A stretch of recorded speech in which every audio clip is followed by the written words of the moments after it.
Yeah. Now, our special guest of the morning, ladies and gentlemen, Neighbours star, Kym Valentine! Welcome to the show!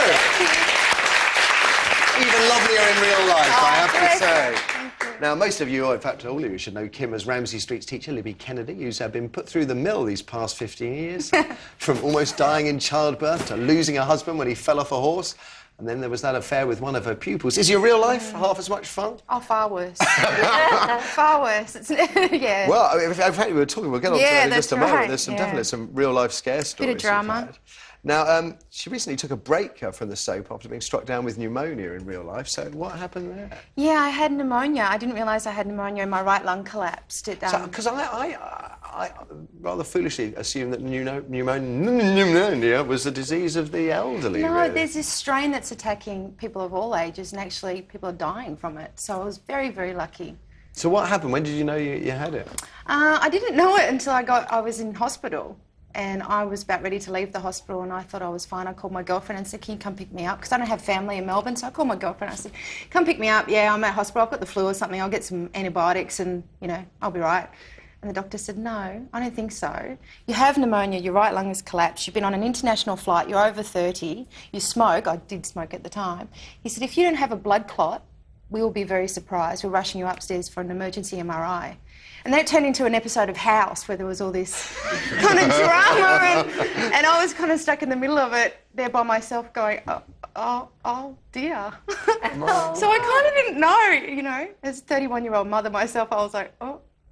And tell me your missus has had it as well. Yeah. I mean, I never heard the last of this. I mean, we've got two kids. The youngest is 7 now, but when she was 3 months pregnant with him, we went on holiday with the sort of 3-year-old who was going on 4, and my nephew, who was like 7 or 8 at the time, to Spain. And she kept complaining all the time, oh, I've got, you know, I feel a bit ill and I feel this. And I actually said to her, and said, will you just shut up moaning for 1 day? And it turned out she had pneumonia. So as soon as we got back, she got rushed in. And she's still with you? Yeah, but what she does is she tells everybody the story, you know, when they're around our house and she's had a few drinks, but she always makes out like I'm the bad one. Well, Now, of course, when Kym was Everyone away... knows now. While Kym was ill, she was away, and another actress, Michaela Banner, stepped into the role. So if you missed it, here's what happened, right? 1 minute, you're watching original Libby celebrate her engagement to Dan. The next time you see Libby, she's with her family, and it's not original Libby, but new Libby. New Libby stars in the show for a couple of weeks before going on a rafting adventure, but the expedition goes horribly wrong. New Libby falls into the river and disappears under the waves. But guess what? When new Libby is dragged to the surface by rescuers, she's not new Libby, but has been miraculously transformed back into original Libby. But what on earth has happened to new Libby? Is she swimming with the fishes? This week, as far as British fans are concerned, original Libby, this Libby, Kym Libby, is struggling to come to terms with what happened, as I suspect, are viewers. Oh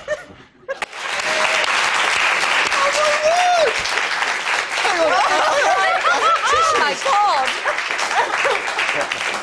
Well, that answers the question. Do you find it hard to cry on screen? You know what? I don't know if it's because I've done it for such a long time, but it's this instinct, it's a physical response to anything I have empathy for. I just start to cry. It's terrible. I actually have to try not to cry sometimes. Aww. It's funny, soap training. There you go.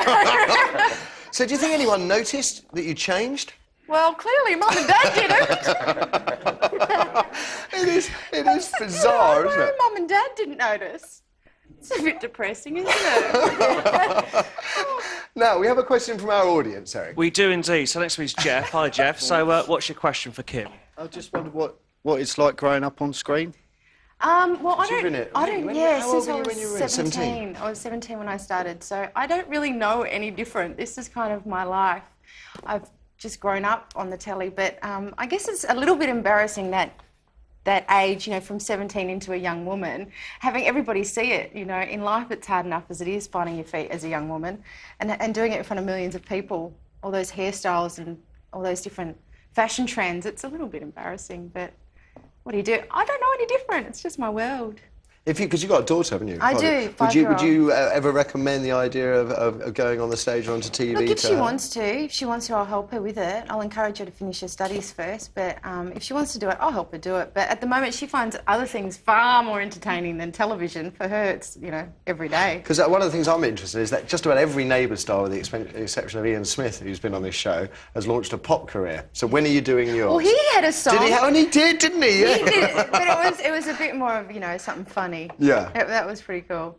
I don't know, I've always sung, because I trained in singing, dancing and acting, and people got to see me dance in Dirty Dancing, and I do sing, I do gig and all that kind of stuff, but I don't know if I'm cut out to be a pop star. Because you were baby in that. I was baby in Dirty Dancing for 2 years. We toured around Australia and New Zealand, yeah. Do you think you did the lift in the production? Oh, yeah. I did the lift 550 times. We did 550 shows. Ever go wrong? No way would I ever drop that lift. I've heard that it has been dropped in other productions around the world. I got 3 hernias in my stomach. I split my stomach muscles open, had to have an operation after Dirty Dancing, because there is no way I would ever drop that lift. That is suffering for your art. art. Yeah, seriously, sometimes you almost go over and you've got to pull yourself up, and that was where I kind of split my stomach muscles. And, Oh, goodness. And you can see all the other dancers on the floor going, oh my God, about ready to catch you. You're like, grind the teeth, eyes bulge out of the head. I'm not taking this lift, That's proper professionalism. That's it, mate. for you. That's it. Now, I'm not sure whether you're a fan of British soaps, Kym, but there's a huge row going on in EastEnders at the moment. More than 40,000 fans are furious with producers for killing off a character called Danielle, just as she was reunited with her long-lost biological mum, Ronnie. No, we don't have any. Do we have a clip? Yes, we do have the clip. Let's run VT. More tissues. Oh my Lord! I want to come here and do a British soap just so I can do that. That's awesome. They tend to die in EastEnders under cars all the time. Really? What's happened since is an army of EastEnders fans have demanded Danielle is brought back from the dead. But how? OK, she could come back, I guess, in a dream, like Dallas's Bobby Ewing. It would be harder for her to walk back into the Vic, claiming memory loss, as Neighbours Harold Bishop did after drowning, losing his memory and turning up as a Salvation Army volunteer called Ted. But it's not like it's been tried before. It hasn't been tried before in EastEnders. Dirty Dennicles brought back from the dead after he was shot and fell in a canal. I mean, they buried the body. Bring her back as a ghost. It'd be lovely. I mean, if dead, what's that Demi Moore film? Yeah, It would just be wonderful. Do you honestly, because I think it's kind of insulting to British TV viewers to even entertain the idea of bringing back someone from the dead. Listen, mate, they're not watching this to improve.